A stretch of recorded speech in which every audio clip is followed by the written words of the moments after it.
video BT sub សេរីថ្មីឥឡូវវីដេអូនេះខ្ញុំបង្ហាញពី option លម្អិតជូនបងអញ្ចឹងសម្រាប់អានេះ Mazda BT sub សេរីថ្មីដូរមុខថ្មីទាំងអស់ហ្មងហើយភាគច្រើនបងតែងតែចង់ដឹងកម្លាំងម៉ាស៊ីនខ្ញុំបញ្ជាក់ក្នុងវីដេអូនេះតែម្ដងកម្លាំងម៉ាស៊ីនរបស់វា 3.0 តាក់បូបាទម៉ាស៊ីនម៉ាស៊ុត 3.0 តាក់បូកម្រិតស៊ីប្រេងចន្លោះពី 7 លីត្រកន្លះទៅ 8 លីត្រហើយបងប្អូនអាចមើលបានសម្រាប់ឡាននេះ option មានអីគេខ្លះទី1ជាគៀង LED daytime running light សេរីថ្មីបងប្អូនហើយយើងសេរីកម្ពស់ឡើងចុះបានបន្តមកទៀត sensor គឺមួយជុំបាទមុខ4ក្រោយ4ហើយខាងក្រោមនេះមាន fog lamp គុជមួយដែរបងប្អូនបាទមកចំហៀងវងកង់របស់វា18អ៊ីងបាទវង18អ៊ីងហើយជាមួយនឹងនេះសំបកកង់គេដាក់ប្រភេទ Bristol បាទ Bristol ជាក្រោបអូតូមានបលាញ់ sport សងខាងឡានបាទ sensor វ៉ាចេញហើយសម្រាប់ឡាននេះខាងក្នុងបើនិយាយពី option ខាងក្នុងវិញអីពូកស្បែកអីចុចអូតូពូកស្បែកប្រើ smart key បញ្ជាប្រឆេះពីចម្ងាយបាន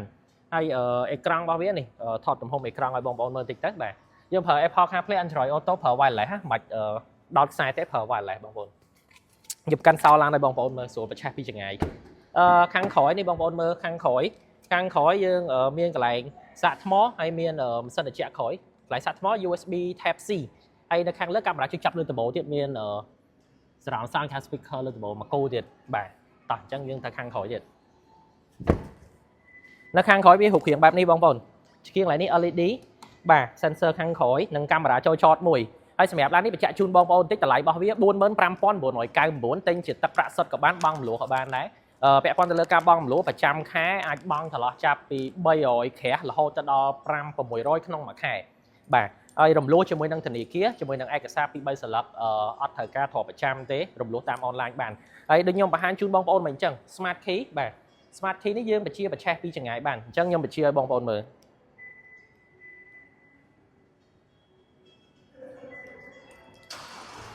អូខេយើងបញ្ជាប្រឆេះបានយើងបន្លត់វិញក៏បានដែរហើយនេះបងប្អូនអាចមើលបាន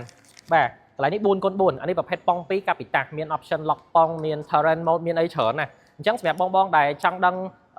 ព័ត៌មានពាក់ព័ន្ធទៅលើរថយន្ត Mazda ដទៃឬក៏ចាប់អារម្មណ៍ទៅលើរថយន្តមួយគ្រឿងនេះអាច call មកខ្ញុំបានតាមលេខទូរស័ព្ទដាក់លើអេក្រង់នេះណា call មកក៏បាន Telegram ក៏បានបាទ